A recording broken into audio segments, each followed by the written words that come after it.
ہمارا نظریہ ہے کہ جو ہم آج کر رہے ہیں، ایک دن ایسا آئے گا کہ مرنے کے بعد اللہ رب العزت کے آگے پیش ہو کر ہم نے اپنے کیے کا حساب دینا ہے، اور ہم نے مرنے کے بعد زندہ ہونا ہے۔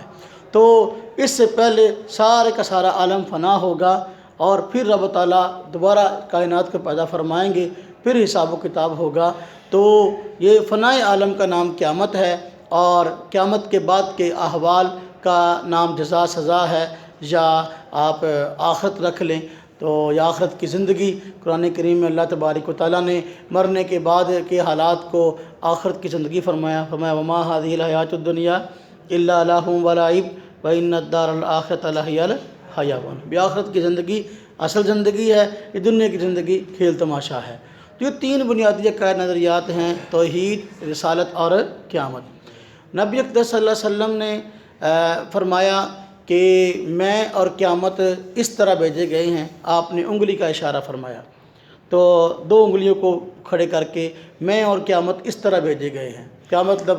یعنی میں اور قیامت بالکل قریب قریب ہیں۔ ایک انگلی کے بعد جس طرح یہ ایک انگلی ہے، بصارت آپ نے فرمایا یہ میں ہوں اور یہ قیامت ہے، جس طرح ان دو انگلیوں کے درمیان کوئی چیز نہیں ہے، اس طرح میرے اور قیامت کے درمیان کوئی اور نبی نہیں ہے۔ میں اور قیامت اس طرح بھیجے گئے، یعنی قریب قریب بھیجے گئے۔ میرے بعد قیامت تو آئے گی لیکن نبی کوئی نہیں آئے گا۔ اب قیامت کب آئے گی؟ قیامت کی نشانیاں کیا ہیں؟ آپ نے جو ہے وہ نشانیاں بیان فرمائی ہیں۔ آپ نے حدیث پڑھی ہے مشکوٰۃ شریف میں، بخاری میں اور مختلف کتب کے اندر، جس کو حدیث جبریل کہتے ہیں، کہ حضرت جبریل علیہ السلام نبی پاک صلی اللہ علیہ وسلم کے پاس تشریف لائے اور آ کر آپ سے مختلف سوالات کیے، جس میں پوچھا مال ایمان، مال اسلام، مال احسان، ہے نا جی۔ اس میں ایک سوال یہ بھی تھا کہ قیامت کب آئے گی؟ تو حضرت نبی پاک صلی اللہ علیہ وسلم نے ارشاد فرمایا کہ بھائی جس سے آپ پوچھ رہے ہو یہ پوچھنے والے سے زیادہ نہیں جانتا، سوال کرنے والے سے زیادہ نہیں جانتا۔ یعنی جس طرح قیامت کے متعلق حتمی علم آپ کو نہیں ہے کہ قیامت کب آئے گی، اسی طریقے سے مجھے بھی علم نہیں کہ کب آئے گی۔ پھر حضرت جبریل نے فرمایا اچھا کچھ اس کی نشانیاں بتا دیجئے کہ قیامت کب آئے گی۔